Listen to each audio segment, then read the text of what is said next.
이제 막 졸리실 시간이죠. 네, 그래서 오후 시간에는 절대 재밌게 강의를 하지 않습니다. 아닙니다.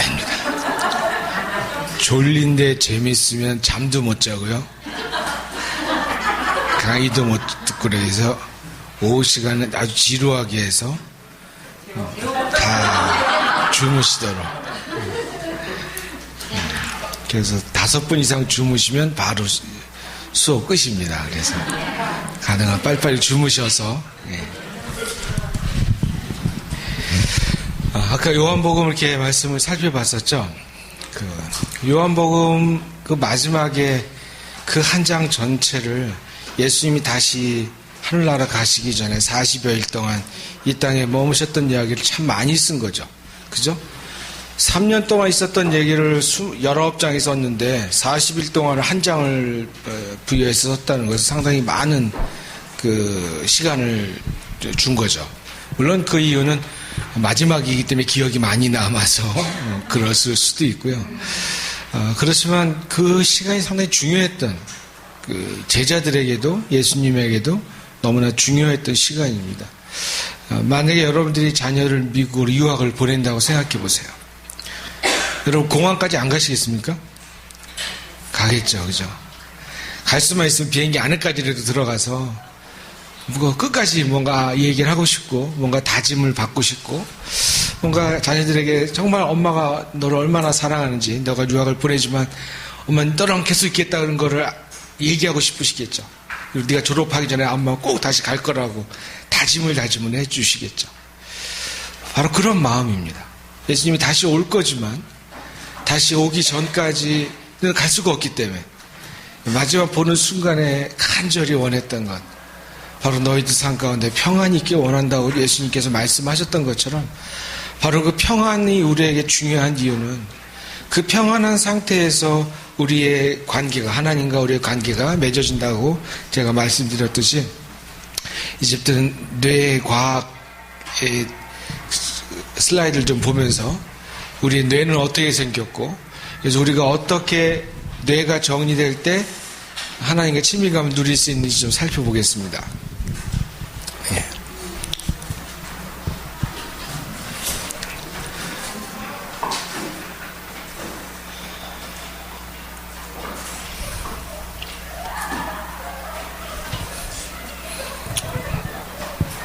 기쁨의 용량과 치유. 그 말은 뭐냐면 우리가 얼마만큼의 기쁨의 용량을 채웠느냐에 따라서 우리의 치유의 깊이가 결정됩니다.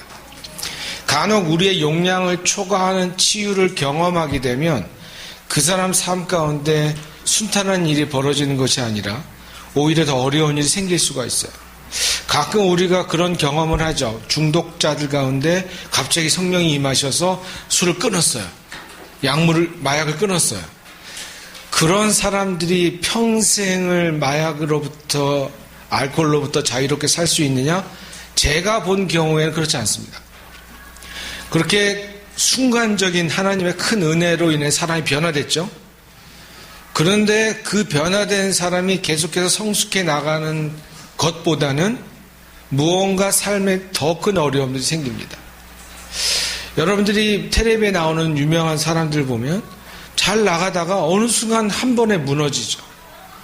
그 이유들이 뭐냐면 자신의 용량에 맞지 않게끔 무언가 삶의 일이 일어나면 그걸 버틸 수가 없는 겁니다.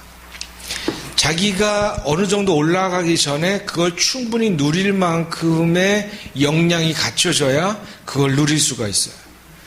근데 자기가 할 수 없는 것들을 하다 보면 어딘가 모르게 사고를 치게 되죠. 요즘 연예인들도 그런 사고들 많이 치는 이유는 그겁니다. 자신이 그만한 인기를 얻고 그만큼 올라가려면 그만한 내면의 준비도 갖춰져야 되는데 그렇지 못하다 보니까 그 고통을, 그 갭을 견디다 못해 도박이라든가 이런 것에 빠지게 되는 겁니다. 우리가 내가 올라가는 것보다 중요한 것은 그 올라간 과정을 지킬 수 있는 힘이에요. 그러니까 이 은혜를 성령을 갑자기 받아서 뭔가 삶의 변화가 일어난 사람은 더 겸손하게 낮아져서 바닥부터 다시 올라가는 작업을 해야 되는데 그렇지 못하고 너무나 순간에 뜨고 올라가다 보니까 자기가 그렇게 된 줄 알고 착각하면서 그 선에서 삶을 유지하다 보면 어느 순간 무너집니다. 항상 자기가 얼마나만큼의 용량을 갖고 있느냐를 알아야 되고요. 그 용량을 채우는 일을 게을리 해서는 안 됩니다. 올라가는 것만큼 내 기초를 항상 채워야 돼요. 기초를 채우지 않고 올라가서는 어느 순간 무너지게 되고 그 무너진 이후에 걷잡을 수 없는 후폭풍이 또 오게 되죠. 개천에서 용나는 거는요, 아주 안 좋은 일입니다. 개천에서 용났죠? 여러분 옛날에 어려운 환경을 극복하고 판사가 되고 좋은 어떤 직업을 받았어요. 그러한 사람들이 텔레비에 나오는 판사, 이런 정치인이 됩니다. 왜냐하면 자기의 기초가 없는 상태에서 너무나 높아지다 보면 자신의 어려운 시절에 힘들었던 것들을 보상받고 싶은 욕구가 아주 커지죠. 그래서 그 높은 지위를 이용하게 되고 권력을 남용하게 되고 그래서 많은 사회적인 무리를 일으키게 되죠. 개천에서 용날 수가 없습니다. 용이 나서도 안 됩니다. 개천에서 용이 나면 빨리 자기가 미꾸라지로 변해야 됩니다. 자기 수준을 알아야 돼요. 그래서 항상 하나님이 일을 하는 사람들도 마찬가지지만 그렇지 않은 사람들도 그 용량을 채우는데 가장 많은 관심을 가져야 됩니다. 여러분의 상처에 초점을 갖지 마시고 용량을 맞추는 거죠. 그 이유가 뭐냐면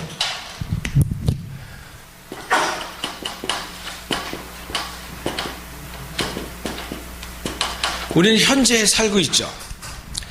그런데 우리가 너무나 많은 상처를 입은 사람들은요, 현실에 살지 못하고 여기에 삽니다. 그걸 어떻게 하냐고요? 여러분 남편이 혹시 옛날 얘기 자꾸 합니까? 결혼 전 얘기 합니까? 결혼 생활이 힘들다는 겁니다.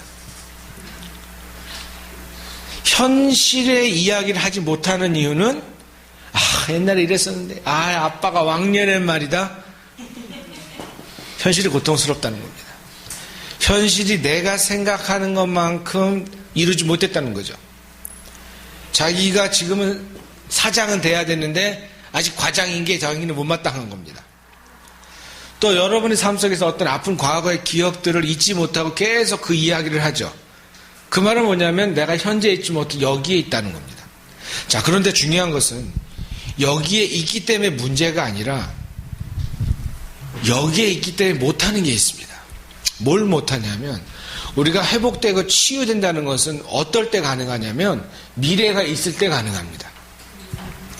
나의 미래가 보이고 소망이 중요한 이유는 그것에 있습니다. 환난은 인내는, 인내는 연단을, 연단은 소망을 이루는 줄 알미라.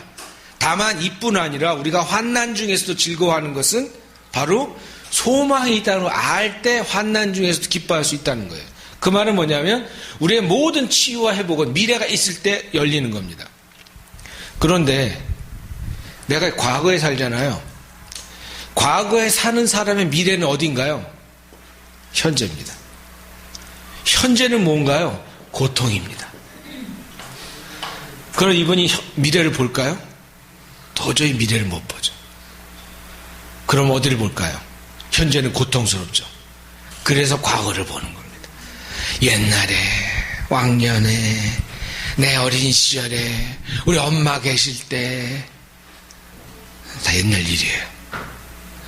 옛날 일인데, 옛날 일을 옛날로 못 돌리죠. 누가 못 돌려요? 우리의 뇌가. 우리의 뇌가 옛 것을 옛 것으로 못 돌려요.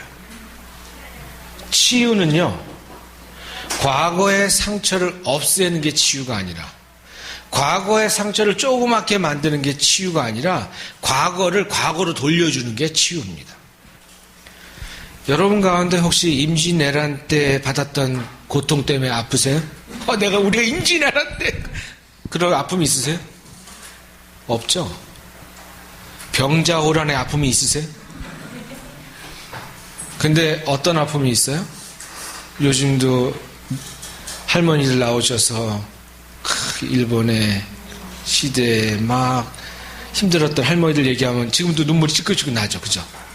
그 뉴스 들으면 일본이 밉고 막 그렇죠. 그렇죠? 그래서 짜장면 먹어도 닭강은 안 먹죠.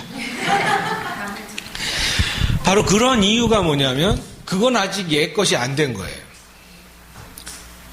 아직까지도 내 마음속에 남아있는 거죠. 옛 것으로 돌렸으면 괜찮은데 옛 것으로 못 돌리니까 고통스러운 겁니다. 여러분이 아무리 어떠한 것을 해도요, 옛날에 있었던 과거의 아픈 기억을 없앨 수는 없습니다. 하나님 성령이 아무리 강하게 임했어요. 치유가 다 일어났어요. 옛날에 받았던 그 아픈 상처의 기억이 사라지는 건 아닙니다. 치유를 받았다는 것은 그 상처를 없애는 것이 아니라 그 상처가 있어도 살 수 있게 된 거예요. 그런 치유를 해야 됩니다. 과거의 기억을 없애는 치유가 아니라 자 이제 잊어버려. 오늘 한번 얘기하고 다시는 기억하지 마. 그건 치유가 안 됩니다. 그게 어떻게 치유가 됩니까? 과거의 아픈 기억이 있지만 그래도 내가 현실로 들어올 수 있는 이 고통을 능가할 수 있는 뭐가 있어요? 기쁨이 있을 때. 이 기쁨이 있을 때 내가 현재에 있을 수 있고 현재에 있게 되면 미래가 보입니다. 자, 그런데 이 기쁨은 어디서 와요? 요한복음 15장 11절에 뭐라고 써 있냐면 예수님께서 이렇게 말씀하셨습니다. 내 기쁨이 너희 안에 있어. 여러분 잘 보세요. 여러분 예수님을 만나서 기쁘다는 것도 있어요. 또 예수님을 만나서 예수님이 내 삶을 축복해 줘서 기쁠 수도 있어요. 그런데 예수님은 그러한 기쁨을 원치 않으셨어요. 예수님이 말씀하신 기쁨은 뭐냐면 내 기쁨이 너희 안에 있어. 이건 아주 놀라운 사실입니다. 예수님께서 나에게 축복을 주셔서 기쁩니다. 주님께서 나에게 좋은 남편을 주시고 좋은 아이들을 주시고 좋은 교회를 만나게 해주셔서 내가 건강하게 신앙생활 할 수 있고 잘 자랄 수 있게 해주셔서 감사합니다. 그런 기쁨이 아니라는 거예요. 예수님이 요한복음 15장 11절에서 말씀하신 그 기쁨은 하나님이 갖고 계신 기쁨이라는 겁니다. 그럼 하나님이 갖고 계신 기쁨은 무엇인가? 이 기쁨은 세 가지의 기쁨이 있습니다. 창세기를 보면 하나님께서 처음에 세상을 만드시고 뭐라 그러셨어요? 보시기 좋았더라. 그 말은 뭐냐면요, 우리에게 첫 번째 있는 그 기쁨은 내가 하나님께서 그 일을 하시면서 열심히 그 일을 하시면서 느끼는 기쁨입니다. 그 일 속에서 느끼는 기쁨이죠. 내가 막 직접 만들고 하시면서 느끼는 기쁨. 그 기쁨은 도파민적 기쁨이에요. 여러분들이 뭔가 즐거운 일이 있죠. 뭔가 여러분이 운동을 좋아하시면 골프 좋아하시는 분들은 골프장에 필드에 탁 나가서 넓은 잔디밭을 바라볼 때 그냥 그 기쁨을 누리죠. 또 요리를 좋아하시는 분들은 재료를 내가 구할 수 없는 재료를 잔뜩 사갖고 막 가서 냉장고에 막 손질하면서 이걸 어떻게 먹고 막 그 기쁨이 있어요. 우리가 뭔가 열심히 내가 좋아하는 일을 하면서 느끼는 기쁨, 이걸 도파민적 기쁨이라고 합니다. 그때 막 도파민이 솟아나는 거죠. 기쁨이 솟아납니다. 근데 두 번째 기쁨은 뭐냐면 성경에서 보면 예수님께서 열심히 일하시면서 심히 좋았더라 하셨고 마지막에 어떤 말씀이 나오냐면 다 만들어 놓고 나서 안식하는 기쁨이 있어요. 그렇죠? 여러분 하루 일을 다 마치고 밤에 설거지 하고 할까 내일 할까 오늘 하고 할까 막 하다가 설거지까지 다 마치고 애들 다 잠자리에 딱 들고 남편도 자고 같이 이불을 탁 덮을 때 이제는 더 이상 누가 날 깨울 것도 없고 내가 잘 수 있는 그 기쁨, 그죠? 안식의 기쁨. 그게 세라토닌적 기쁨입니다. 근데 우리 뇌에서 세라토닌이라고 하는 호르몬이 나와요. 이 세라토닌은 평안할 때 안식을 누릴 때 나옵니다. 그래서 아이들이 공부를 잘하려면 이 세라토닌 지수가 높은 애들이 공부를 잘해요. 그래서 아이들 방에다가는 사진, 그 파란색으로 파도나 산, 자연이 있는 그 사진 있죠. 그림이면 더 좋고요.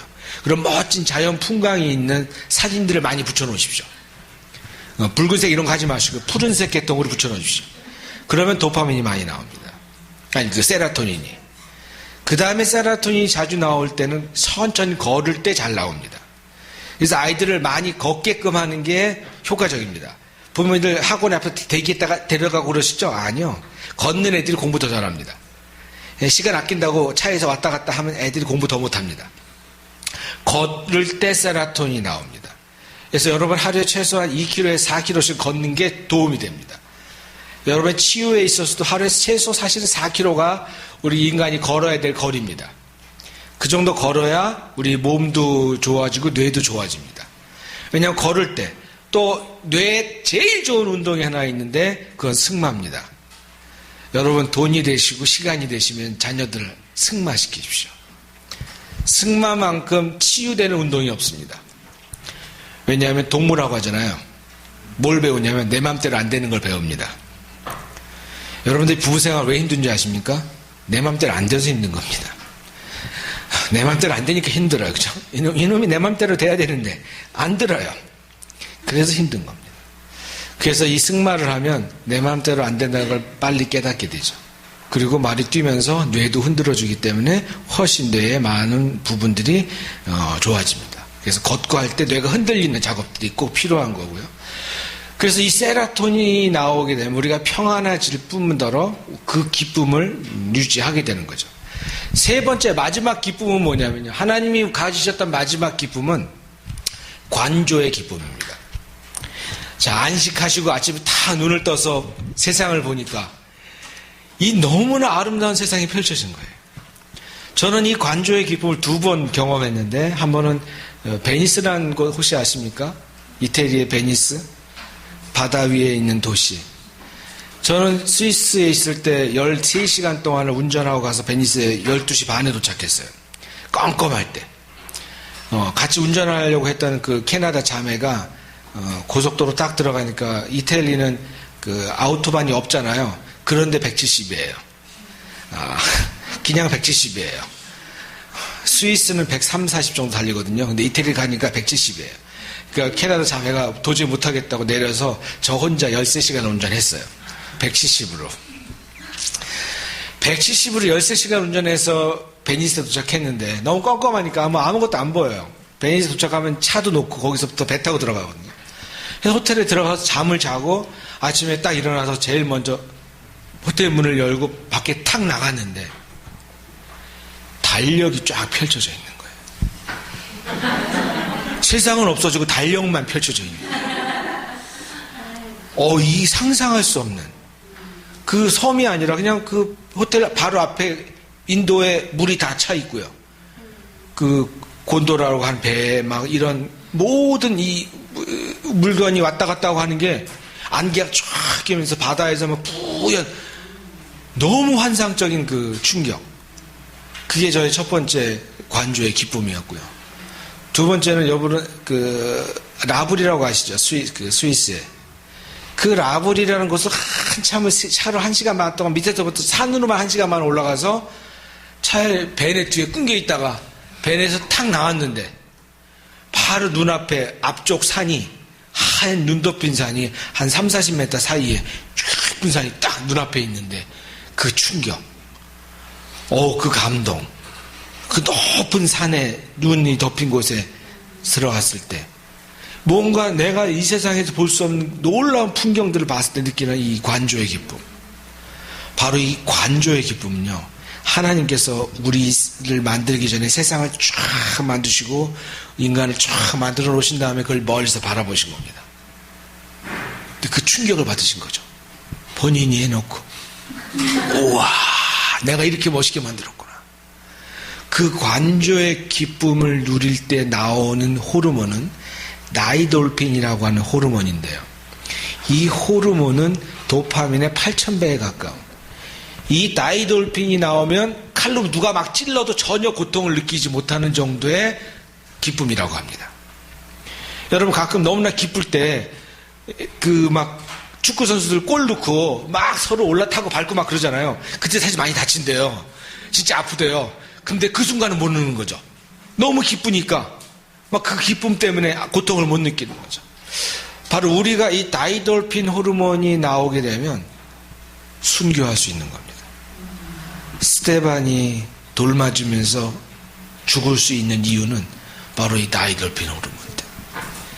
우리가 정말 기뻐하고 좋아하는 일이 벌어지면 고통은 어렵지 않습니다. 여러분 순교요?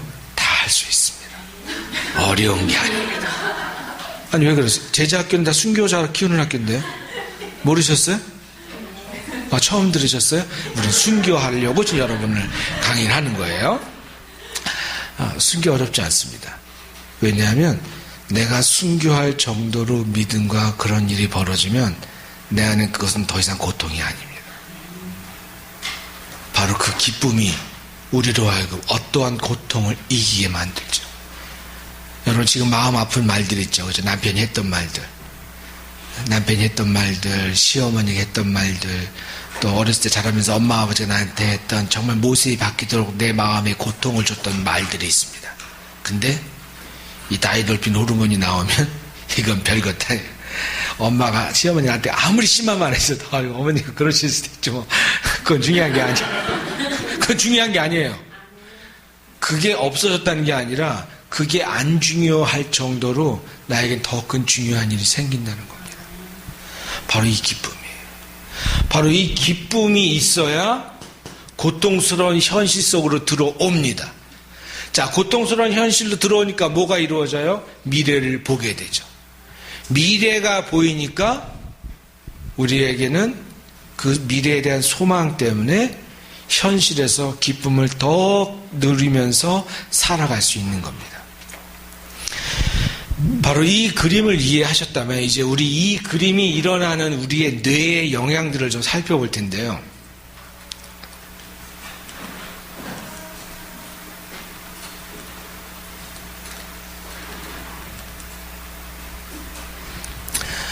뇌가 정상적이지 못하면 우리는 어느 누구와도 협력할 수 없습니다. 우리가 삐지는 사람 있죠? 왜 삐지냐면요, 뇌가 삐지는 겁니다. 왜 자꾸 삐지냐면 성격 이상으로 성격 장애를 갖기 직전의 단계의 사람들이 삐집니다. 자주 삐지다 보면 이제 성격 이상까지 생기게 되죠.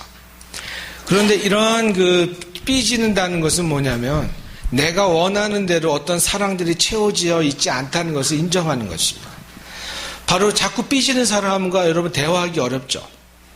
왜 그러냐면 그 사람의 뇌가 정상 상태가 아니기 때문에 내가 대화할 수 없습니다. 여러분 누가 삐져서 그러고 있을 때 잠깐만 자 마음을 가다듬고 나랑 얘기를 안 됩니다. 그렇게 쉽게 한마디로 가다듬어지지가 않아요. 그래서 우리가 이 어떤 사람이 이 뇌가 정상적이지 않은 상태가 된 다음에 대화를 하면 아무 소용이 없습니다. 그때는 오히려 시간을 두는 게 낫고요. 뇌가 정상적인 상태가 되도록 도와줘야죠.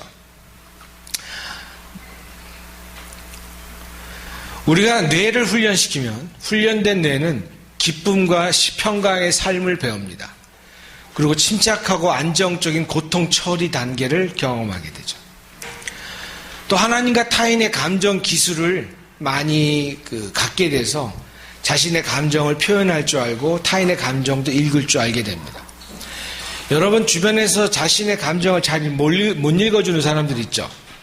특히 여러분의 남편들은 그렇게 여러분의 마음을 잘 읽어주지 않을 겁니다. 아내들이 가장 힘들어하는 게 그거죠. 아니 내가 얘기했고 벌써 몇십 번 얘기했는데 여전히 내 마음을 몰라. 그 모를 수밖에 없는 겁니다. 근데 만약에 여러분의 남편이 그 마음을 모를 뿐더러 내가 하품하고 온 가족이 하품하는데 전혀 하품을 따라하지 않는다? 그러면 조심하셔야 됩니다. 이 사이코패스들은요, 남이 하품할 때 따라하지 않습니다.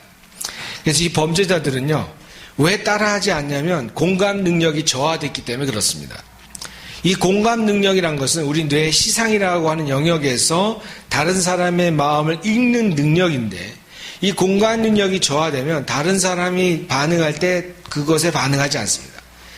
그래서 여러분 남편이 하품할 때 안 하면 밤에 주무실 때 뭔가 무기들은 감추고 주무시는 게 좋고요. 이 공감 능력이 떨어진 사람은 범죄 일을 가능성이 아주 많습니다. 그래서 이 공감 능력을 키워주는 게 아주 중요한데요. 이뿐만이 아니라 이 훈련된 뇌를 통해서 중독을 극복하게 되고 또 우리의 외상으로부터 회복할 수 있는 훈련들을 하게 되죠.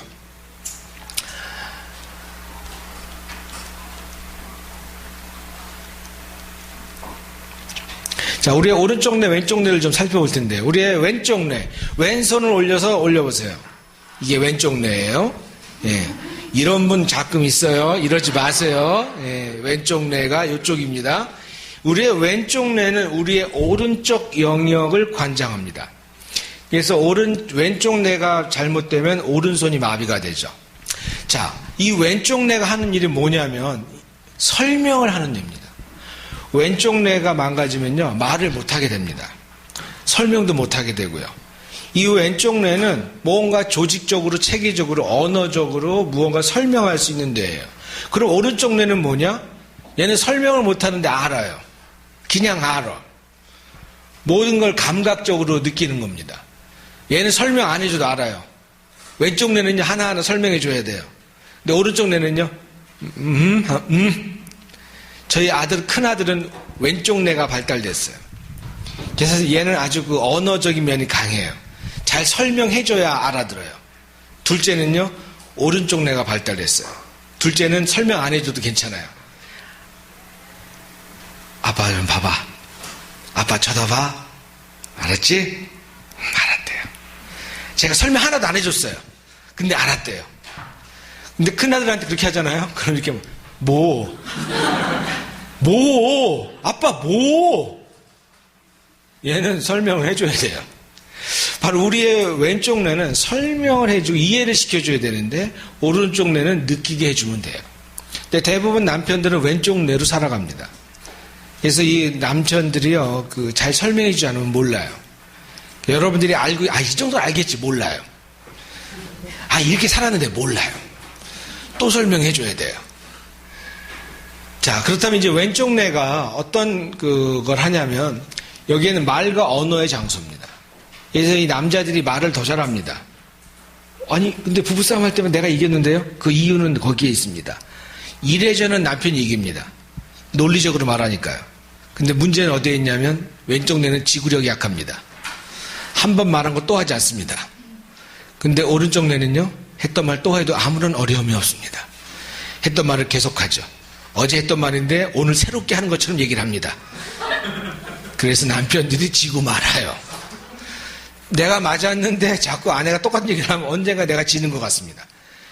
자, 그래서 이 왼쪽 뇌는 말의 장소이고 이야기의 장소이고 묘사의 장소이고 설명, 논리, 이성이 존재하는 곳입니다. 여기에는 논리를 따라서 결정합니다.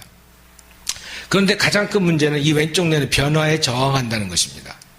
여러분, 남편이 왜 변화하려고 하지 않냐면, 왜 십몇 년 동안 똑같이 양말 뒤집어 벗냐면 변화를 싫어합니다. 왼쪽 뇌는요, 절대 바꾸려고 하지 않아요.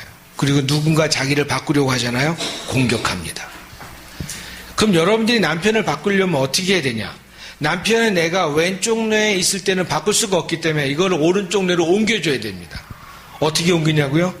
오른쪽 뇌로 옮기는 건 상당히 단순합니다. 편하게 해주고요, 먹을 거 주면 올라갑니다. 남편 손에는요, 퇴근하자마자 오른손에는 리모컨을 쥐어주세요. 왼손에는 시원한 맥주 한 잔 쥐어주시고요, 앞에 먹을 거 갖다 주십시오. 그리고 이 공간은 너의 장소입니다 라고 선포하시고 애들 그쪽에 못 가게 하세요. 그렇게 30분 지나잖아요. 왼쪽 뇌가 흩어져서 오른쪽 뇌로 다 옵니다. 그때 여러분들이 가셔서 이야기를 하셔야 돼요. 어떤 이야기를 하냐면, 하지 말아야 될 게 뭐냐면, 아내들이 가장 남편에게 하지 말아야 될 이야기. 이따 나 좀 봐. 내 방으로 와. 이 말 자체를 안 하고 그냥 해야 됩니다. 남편들이 나 좀 봐. 나랑 잠깐 얘기 좀 해. 이따 애들 재우고 얘기 좀 해. 남편은 그때부터 뭔가 방어와 변호하기 위한 준비를 합니다. 공격적인 자세를 취하는 거죠. 그때는 어떠한 자기가 원래 하려고 했던 얘기를 해도 반대합니다. 자기도 원래 안 가려고 했는데 갑자기 아내가 가지 말자 그러잖아요. 그럼 또 막 가자 그럽니다. 자기를 방어하는 데 초점을 맞추기 때문에. 그래서 항상 남편들은 왼쪽 뇌에 있지 않고 오른쪽 뇌로 온 다음에 이야기를 하셔야 돼요. 그래서 어쩔 수 없이 먹을 걸 채워줘야 되고요. 두 번째는 뭐냐면요, 남편이 뻥치도록 해줘야 됩니다. 남편이 뻥칠 때 오른쪽 뇌로 갑니다. 논리적으로 있던 남편이 뻥을 칠 때 있죠. 이 오른쪽 뇌로 간 거예요. 뻥칠 때 어느 아내들이 뭐라 그럽니까? 자, 남편이 갑자기 애들아, 요번에 여름에는 우리가 하와이 6박 7일, 오케이? 하와이 가는 거야. 자, 아내가 설거지 하다가 느낌이 어떻습니까? 뭐라 그러죠, 여러분이? 애들하고 같이 얘기하는데 갑자기 부엌에서 뻥 치고 있네. 아빠는 끝입니다. 아빠가 뻥 치죠? 북 돋아주세요. 남편은요, 뻥 칠 때 영성이 자랍니다. 남자의 뻥과 영성은 비례합니다. 뻥 치지 못하는 남성은요, 성장하지 못합니다. 왜냐하면 남자는 뻥 치고 나서 회개합니다. 근데 뻥 치고 나서 욕 먹으면 회개하지 않습니다. 남편 6박 7일 간다고 뻥 쳐요. 그러면 야, 우리 아빠 최고다. 야, 얘들아, 진짜 너네 아빠 잘 뒀어. 우리는 요번에 여름에 하와이 가는 거야. 막 그렇게 난리를 쳐보세요. 그럼 남편이 갑자기 줄어듭니다. 5박 6일 어떨까? 남편이 스스로 뻥을 칠 때 마음껏 뻥 치도록 해줘야 되는데 그걸 못 치니까 남자는 죽어듭니다. 그래서 어딜 갑니까? 그래서 룸사롱에 가는 거예요. 뭐하러? 거기서 비싼 양주 먹으러 가는 게 아니라 뻥 치러 가는 겁니다. 뻥 치러. 그 뻥 치고 싶어서 걸로 가는 겁니다. 그래서 몇십만 원 팁을 주면서 뻥을 치고 있어요. 그 팁 여러분이 받아야죠. 예? 남편이 여러분에게 팁을 주도록 뻥을 치도록 해주세요. 이게 얼마나 중요한 건지 몰라요. 남편을 뻥치게 해야 됩니다. 그럼 아내는 뭘 해야 되냐고요? 전 세계에서 가장 중요한 성경적인 아내의 가정의 원리는 여기에 있습니다. 제가 부부치유 집회에 많이 가는데요. 제가 가서 물어보면 몇십 년 동안 부부집회에 온 분들이 하는 얘기가 그거예요. 부부 집회에 가서 배운 게 나는 내 배우자를 변화시킬 수 없다. 그거 배우러 간대요. 해마다 그거 들으러 또 간대요. 내 배우자를 변화시킬 수 없는데 뭐하러 갑니까? 근데 배우자를 변화시킬 수 없으니까 뭐라 그런 줄 아세요? 그러니까 네가 변해야 된다. 근데 모르는 소리예요. 내 배우자도 변화시킬 수 없지만 나도 변화될 수 없어요. 그럼 저는 뭘 가르쳐 드리냐고요? 변화시킬 수 없으니까 그냥 살라고 가르쳐 드립니다. 변화시키지 않고 그냥 살면 돼요. 그죠? 근데 이게 어렵죠? 변화시키고 싶죠? 요거를 가르쳐 드려요. 어떻게 하면 할 수 있는가? 첫 번째, 가장 중요한 게 아내는 애교입니다. 여자의 영성은 애교입니다. 많은 여성들이, 어머님들이, 저는 애교 없어요. 그거는 하나님의 주신 축복을 포기한 겁니다. 하나님이 여자를 만드시면서 주신 가장 큰 축복은 애교입니다. 대한민국 여성의 애교만 살아나면 이혼율은 90%가 줍니다. 이혼하는 이유는 애교가 없어서 이혼하는 겁니다. 여러분, 제가 장담합니다. 이혼하는 커플도 만나고 와보세요. 애교 있는 여자가 없습니다. 두 가지로 이혼합니다. 여자가 애교가 없고 남편이 아내를 경멸하면 이혼합니다. 그 두 개가 맞춰주면 무조건 이혼입니다. 그런 부부들은 저는 이혼시킨 다음에 상담합니다. 소용이 없습니다. 이게 얼마나 중요한지. 여자의 애교는요, 가장 중요한 영성입니다. 이건 제가 남자라서 하는 얘기가 아니라요. 제가 여자라도 전 더 강력하게 얘기할 거예요. 제가 여자였으면요, 정말 애교에 대해서 난리를 치면서 강의하고 강의를 하면서 온갖 애교를 부리면서 할 겁니다. 예? 이 애교 하나가 지금 제가 손돈에 몇 개 한 것만 갖고도 여러분들 몇몇 빵빵 터지죠. 이런 상태가 된 게 뭐냐면 긴장하지 않고 경쟁하지 않고 내가 평안해졌다는 겁니다. 여러분의 애교는요, 남편을 평안한 상태로 만듭니다. 그럼 남편이 계속 오른쪽 뇌에 머물겠죠. 왼쪽 뇌에 설명하고 증명하고 막 따지는 게 아니라 오른쪽 뇌로 가니까 어떻게 돼요? 변화에 저항하지 않습니다. 여러분, 이러한 뇌 상태를 만들어야 돼요. 여러분의 자녀들도 마찬가지입니다. 가족이 함께 있는데 다 네 사람이 왼쪽 뇌가 열려있는 상태로 있어봐요. 그 분위기 어떤 줄 아십니까? 오른쪽 뇌가 열려야 돼요. 오른쪽 뇌가 열린 채로 대화를 해야 됩니다. 그게 바로 관계 회로가 열렸다는 표현을 저희들이 써요. 바로 우리의 뇌에서 왼쪽 뇌가 이렇게 변화에 저항하고 누가 자기에 반대하면 그것에서 또 공격하고 하는 이 왼쪽 뇌의 성향이 잘못된 게 아니라 얘는 일할 때 써야 되는 거예요. 일할 때. 가족들 간에 쓰라는 게 아니라 밖에서 일할 때. 그래서 이런 왼쪽 뇌가 잘 갖고 있는 것들을 누가 통제합니까? 오른쪽 뇌가 통제하게끔 하나님이 만들어 주셨어요. 그래서 이 통제권은 오른쪽 뇌에 있습니다. 그래서 이 오른쪽 뇌는 어떤 일을 하냐면 아주 비언어적이고 그냥 말로 표현되진 않았지만 뭔가 음성의 톤이나 이런 걸 통해서 느끼는 겁니다. 그래서 이 오른쪽 뇌에는요, 4단계 통제 센터가 있습니다. 그래서 우리의 오른쪽 뇌에는 4단계로 되어 있는 이런 그 통제 센터가 있는데 어떻게 생겼냐면 이렇게 생겼죠. 자, 우리의 우뇌를 반으로 잘라서 옆으로 슬라이스해서 본 모습인데요. 이쪽이 눈이 있는 부분이고 이쪽이 뒤통수입니다. 아셨죠? 자, 이제 우리의 우뇌, 오른쪽 뇌의 제일 가운데에 있는 부분이죠. 이것을 시상이라 그러는데 이 시상이 하는 곳이 우리의 애착센터의 역할입니다. 그러니까 시상은 뭐냐면 어린 시절부터 건강한 사랑을 충분히 받는 애착을 경험한 사람들은 시상이 잘 발달되어 있어요. 이 시상이 잘 발달되면 공감 능력이 뛰어날 뿐더러 도파민이 이곳에서 나오고요. 항상 무조건 기뻐할 수 있는 준비가 된 사람들이에요.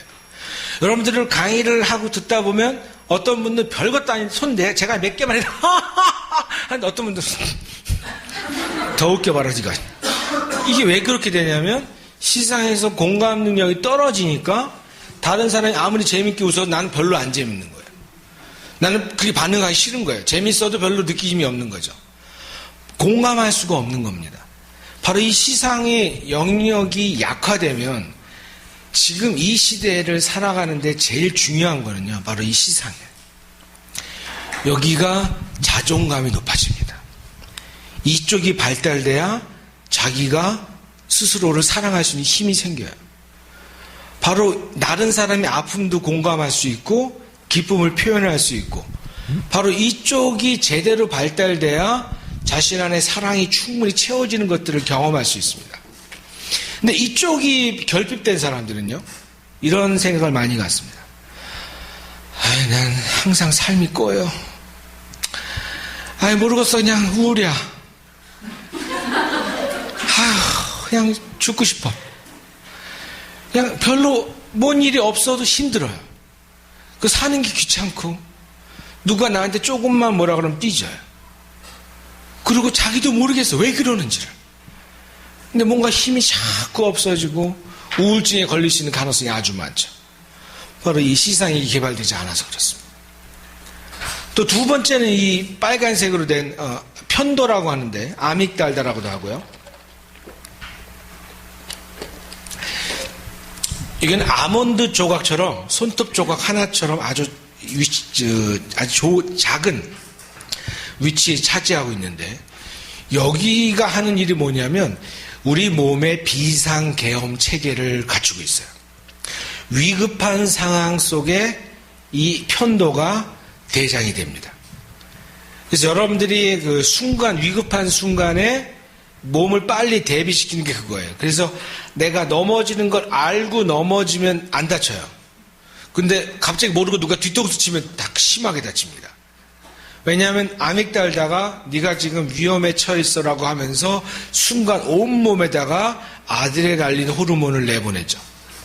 여러분들이 아기를 키우시면서 경험하셨을 거예요. 그렇죠? 아기를 안고 업고 이마트에서 장 봐가지고 버스 타실 때 거기 유모차도 있잖아요. 어떻게 탑니까? 버스가 오자마자 뛰어가자마자 유모차 집어 던지고 장바구니 집어 던지고 큰애 손에 잡아서 어서 올라가 하면서 애를 거의 집어 던지듯이 올리고 이쪽에 옆구리 쪽에 핸드백 그 교통카드 옆으로 엉덩이를 찍고 가죠. 2초 만에. 이게 가능한 것은 아드레날린 때문에 가능한 겁니다. 그래서 어머니들이 위급할 때는 순간 초능적인 힘을 발휘하죠. 여러분 못 여는 거 많이 열어보셨죠? 어머 이게 내가 열었어. 평소에 못 여는 건데 갑자기 급한 방 열어요. 그죠? 이러한 아드레날린 호르몬이 나오면 내가 힘이 센 것처럼 느껴집니다. 지금 왜 한국의 가장 큰 문제는요, 이 분노 조절 장애들이 많잖아요. 이게 편도의 문제가 생긴 겁니다. 그래서 순간순간 편도가 장악을 하니까 운전하다가 갑자기 누가 뒤에서 빵빵거리면 어떻게 돼요? 빵빵거리는 소리를 어떻게 듣냐면 너 죽을래? 이렇게 듣습니다. 빵빵거리 죽을래? 너 붙어. 이렇게 되는 거죠. 이런 식으로 싸움이 일어나요. 제가 여기 정자동에 제가 금곡동 살거든요. 밑에 쭉 내려가는데 어디더라, 늘푸른 중학교 앞에 사거리 지나서 금곡동으로 가는데 앞에 차가 이쪽에 차가 갑자기 유턴을 한 다음에 안 꺾이니까 다시 후진을 하려고 이렇게 뽑고 있었어요. 제가 훅 지나가 버리면 이 사람도 놀랄까봐 제가 그냥 반대 차선인데도 제가 잠깐 기다려줬어요. 근데 갑자기 뒤에서 빵빵빵빵 그러는 거예요. 지도 보일 텐데 그 정도의 매너가 있어야지. 제가 다시 출발하고 가면서 제가 어떻게 했을까요? 빵빵거렸어? 브레이크 팍 밟았죠. 자식이 빵빵거려? 또 빵거려요. 또 빵거려? 또 밟았죠. 그때 갑자기 이 차 옆으로 샥 들어와요. 창문을 싹 내려요. 창문을 내리는 순간 저 동시에 같이 쫙 내려졌죠. 웬만한 사람들이 제 얼굴을 보고 나면 그냥 지나갑니다. 창문을 내리고 제 얼굴을 보면 추성훈이 그 사랑이 할아버지인 줄 알고 그냥 문 닫고 가요. 근데 이 친구가 좀 놀았던 애인가 봐요. 딱 열더니 근데 제 얼굴을 보니까 이 말투가 바뀐 거예요. 좀 빨리 가셨어야죠. 제 얼굴을 보기 전까지 야 임마 이거 하려고 했는데 갑자기 문이 딱 열리고 제가 딱 쳐다보고 말도 안 하고 딱 쳐다보니까 좀 빨리 가셨어야죠. 길도 안 막히는데 빨리 가셔야잖아요. 근데 말을 하면 안 돼요. 말을 하면 목소리가 순하기 때문에 얘가 비웃어 올 수 있어요. 그때 가만히 딱 쳐다보면 이제 가는 거죠. 안 그러고 제가 말하기 시작하면 싸움이 일어나니까. 자, 바로 그러한 일들. 조금만 신호등에서 1초 이상 좌회전 안 하고 기다리면 빵빵거리죠. 이게 분노조절 장애예요. 편도가 주인이 돼버린 거죠. 대한민국 운전자들은요, 차 타기 전에는 멀쩡했던 사람들이 핸들을 잡는 순간 편도가 항상 주인이 돼버려요. 대한민국 도로는 전투장이지 도로가 아니에요. 전 세계에서 이렇게 전투하는 나라는 대한민국밖에 없어요. 인도, 제가 파키스탄도 가봤거든요. 거기 운전을 더 심하게 해요. 거긴 하다못해 차들이 서도 부닥치면서 다녀요. 그런데 부닥치고 저는 오토바이 타고 있었거든요. 근데 오토바이랑 어떤 차가 부닥쳤어요. 오토바이 이제 뒤에 4명 타는 오토바이인데 오토바이랑 막 고가도로에 차랑 막 부닥치더라고요. 그래서 저는 큰일 났다, 싸우면 크게 일어나겠다 했는데 차 문을 딱 열더니 운전기사가 인샬라 그러고 그냥 가요. 얘네는 부닥쳐도 사고 나도요, 차 세우고 따지고 이런 것도 없어요. 그냥 알아, 하나님의 뜻이다, 그냥 알아서 가라 그러고 말아요. 수리비 청구하는 것도 없어요. 근데 우리는 어떻게 돼요? 난리가 나죠. 이게 편도가 너무 부어있는 사회예요. 지금은 이 편도가 부어있는 사회가 더 심화됐어요. 여러분, 정치인들 보세요. 절대 싸울 일이 아닌데 싸워요? 난 이해를 못하겠어요. 근데 싸워요. 그죠? 그냥 싸워요. 자기들도 왜 그러는지 몰라요. 그냥 하는 거예요, 그게. 전 답답해요. 그때, 우리가 다 참고 넘어가겠습니다. 괜찮습니다. 해주면 너무 멋있을 것 같은데, 그걸 못해요. 서울대학 나온 분들인데. 그쵸? 돈도 몇십억씩 있는 사람들인데, 그걸 못해요. 뭐 잡히면 난리가 나요. 왜 그럴까요? 그 문화 속에서 배운 거예요. 대한민국 운전은요, 처음부터 운전을 배울 때 상류층에서 배운 게 아니라 운전기사들, 하인들을 운전을 시키면서 배웠죠. 그래서 운전 문화는 적은 문화가 되어버렸어요. 그러다 보니까 지금 박사나 이런 사람들이 운전을 배워도요, 그 운전 문화는 하급 문화로 들어오게 돼요. 그래서 운전 배우면서 욕하는 거 먼저 배워요. 이게 잘못된 거예요. 그래서 이 편도가 중심이 된 사회, 이 무서운 사회예요. 여러분, 차다가 언제 죽을지 몰라요. 예? 교통사고 나서 죽는 게 아니라 차에서 내려서 싸우다가 죽는 게 더 많아요, 이제는. 이게 얼마나 심각한 건지 몰라요. 그 운전이 적은 문화에서 시작된 것도 가장 큰 이유고요. 둘째 이유는 뭐냐면요, 이건 정말 제가 생각하는, 제가 KBS 아침마당에 나가서 강의를 한번 해야 되는데, 대한민국의 가장 큰 문화는요, 욕입니다.